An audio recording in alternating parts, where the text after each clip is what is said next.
अस्सलाम वालेकुम, welcome to cooking with Aneela. आप सब कैसे हैं? उम्मीद करती हूँ आप सब ठीक होंगे, खैरियत से होंगे। आज आपके साथ जो रेसिपी शेयर हो रही है वो मौसम सरमा के हवाले से बहुत ज़्यादा फ़ायदेमंद है, औरतों के लिए भी, बच्चों के लिए भी और बड़ों के लिए भी, मर्दों के लिए भी। तो ये है पंजीरी गोंद। तो हम बना रहे हैं आज पंजीरी गोंद की रेसिपी, जो हमारे लिए बहुत ज़्यादा फ़ायदेमंद है। वो औरतें जो बच्चों को फीड करा रही होती हैं, उनकी हड्डियों के लिए, उनकी ताकत के लिए ये बहुत ज़्यादा फ़ायदेमंद है। और जो प्रेगनेंसी के बाद जिन्हें कमर में दर्द होता है, हड्डियों में दर्द होता है, वीकनेस हो जाती है, ये उनके लिए बहुत ज़्यादा फ़ायदेमंद है। और जो बच्चे आजकल खाना नहीं खाते हैं, जो वीक है, जिनकी हड्डियों में दर्द रहता है, ज़्यादा दौड़ने से, भागने से टांगों में दर्द शुरू हो जाता है, अगर वो रोज़ रात को या सुबह 1-2 चम्मच खा ले तो ये बहुत ज़्यादा फ़ायदेमंद है। पीरियड्स के दौरान जो बच्चे, जो लड़कियां या मदर्स जो होती हैं, जिनको दर्द होता है, जिस समय या मूड स्विंग्स होते हैं, अगर वो इसे रोज़ाना अपने खाने के साथ शुमार करें तो ये बहुत ज़्यादा फ़ायदेमंद है। ये हाई कैलोरी और हाई प्रोटीन वाली स्वीट है, तो लिहाजा आप इसे ज़रूर इस्तेमाल कीजिए। ये सारी चीज़ें हमारी बॉडी के लिए बहुत ज़्यादा फ़ायदेमंद हैं। ये इम्यून सिस्टम को हमारे बूस्ट करता है, हमारी हड्डियों को मजबूत करता है। देसी घी हमारे लिए बहुत फ़ायदेमंद है और मखाने हमारे लिए बहुत ज़्यादा फ़ायदेमंद हैं। बादाम हमारे दिमाग को तेज़ करता है। और आटा और सूजी तो वैसे भी हम खाते ही हैं हर खाने में, तो क्यों ना इस तरह से बना के खाया जाए। तो चलिए अज्जा नोट करते हैं। सूजी है मेरे पास 2 कप, आटा है 6 कप। सूजी और आटा मिला के मैंने टोटल लिया था 1 kg, यानी कि 1 किलो, दोनों चीज़ें मिक्स करके। और उसी रेशो के हिसाब से ही मैंने लिया था गुड़ 1 किलो। अगर आप मीठा कम खाते हैं तो आप इसे कम भी कर सकते हैं। इसकी जगह आप शुगर भी यूज़ कर सकते हैं, इसकी जगह आप ब्राउन शुगर भी यूज़ कर सकते हैं। मखाने हैं 1 से 2 कप। ये हमारे इम्यून सिस्टम को बहुत बूस्ट करता है। नारियल है सूखा हुआ, यानी कि ड्राई कोकोनट कटोरी है मेरे पास आधा किलो।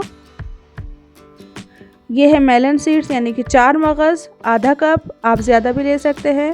काजू हैं आधा कप या 1 कप। कमरकस ये है औरतों के लिए बहुत फ़ायदेमंद जड़ी बूटी, जिसे अगर हम डालना चाहें तो आप डाल सकते हैं। ये कमर दर्द, हड्डियों के दर्द के लिए आती है। इलायची थी, और इसके बाद पिस्ता है 1 कप। इलायची मैंने 1 टेबल स्पून लिया था। ये है गोंद, कीकर का गोंद है, ये 1 कप है। इसके अलावा बादाम थे 1.5 कप, आप ज़्यादा कम कर सकते हैं। घी मैंने आधा किलो और 1 कप एक्स्ट्रा ऊपर से लिया था। और ये मैंने पीसने के लिए, जो कूटने के लिए हावन दस्ता रखा हुआ है, इसी में तमाम ड्राई फ्रूट्स हम कूटेंगे। नारियल भी, बादाम, पिस्ते, काजू, हर चीज़ हम इसी में कूटेंगे। हमें मशीन इस्तेमाल नहीं करनी है, क्योंकि असल फ़ायदा और टेस्ट इसी चीज़ से आता है। तो लिहाजा देसी तरीके से बनाइए। जो हमने अपनी नानी को बनाते हुए देखा था, मैंने भी उसी मेथड को फॉलो किया है। देसी घी पहले मैंने इसमें डाला है गर्म करने के लिए। जब ये पिघल जाएगा, गर्म हो जाएगा, तो इसके बाद 1 टेबल स्पून या उससे थोड़ी ज़्यादा इलायची पाउडर, आप दाने भी डाल सकते हैं। मैंने इस तरह से मोटा मोटा कूट के इलायची डाली है। इसके बाद फ़ौरन ही हम इसमें आटा डाल देंगे। आटा और सूजी दोनों एक साथ डाल देंगे। देसी घी हमारी बॉडी को बहुत ज़्यादा फ़ायदा पहुंचाता है। हमारे अंदर जो आजकल हम ये जो रिफ़ाइंड चीज़ें खाते हैं, ये हमारे लिए बहुत नुकसानदेह होती है, हमारे इम्यून सिस्टम को वीक कर देती है। तो लिहाजा इस तरह से सर्दियों में ये चीज़ें बना के खाएं, ताकि हमारे लिए बहुत फ़ायदेमंद हो, हमारे बच्चों के लिए, और जो जेंट्स बहुत ज़्यादा हार्ड वर्क करते हैं उनके लिए भी। आटे को हम इस तरह से भून लेंगे, मुस्तकिल चमचा हिलाते रहेंगे ताकि ये नीचे लग ना जाए। इसे उस वक्त तक भूनना है जब तक इसका कलर सुनहरा ना हो जाए। आहिस्ता आहिस्ता आपको खुद नज़र आएगा कि इसका कलर सुनहरा होने लगा है। देखेंगे आहिस्ता आहिस्ता अपना कलर चेंज करने लगा है। जब इसका कलर सुनहरा हो जाएगा, इस तरह से इसका कलर चेंज होने लगा है। जब इसका कलर चेंज होने लग जाएगा और बिल्कुल इसका गोल्डन कलर और एक अच्छी सी सौंधी सी खुशबू आने लगेगी, तो इसे हम एक अलग बर्तन में ट्रांसफ़र कर लेंगे, ताकि ये जल्दी ठंडा हो जाए और इसका कुकिंग प्रोसेस रुक जाए। और इसे ठंडा करने के लिए हमें चमचा हिलाते रहना है। उसी कढ़ाई में फिर मैंने 1 कप या आधा कप से ज़्यादा मैंने थोड़ा घी डाला है इसके अंदर।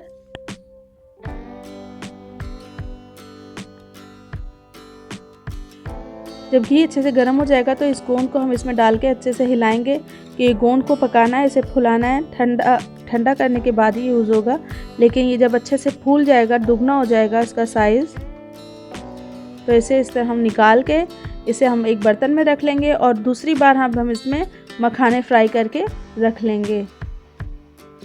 ये मखाने भी हमने फ्राई कर लिए हैं। ये बादाम, पिस्ते, काजू हर चीज़ हमने कूट के इस तरह से रखी हुई थी। ये चीज़ हमने इस आटे के साथ मिक्स कर दी है। इसके बाद ये गोंद हमने जो फुला के रखा होता है, मखाने जो भून के रखे हुए थे, मेलन सीड्स हैं, वो सब चीज़ें इसमें डाल के इसको मिक्स कर लेंगे अच्छे से।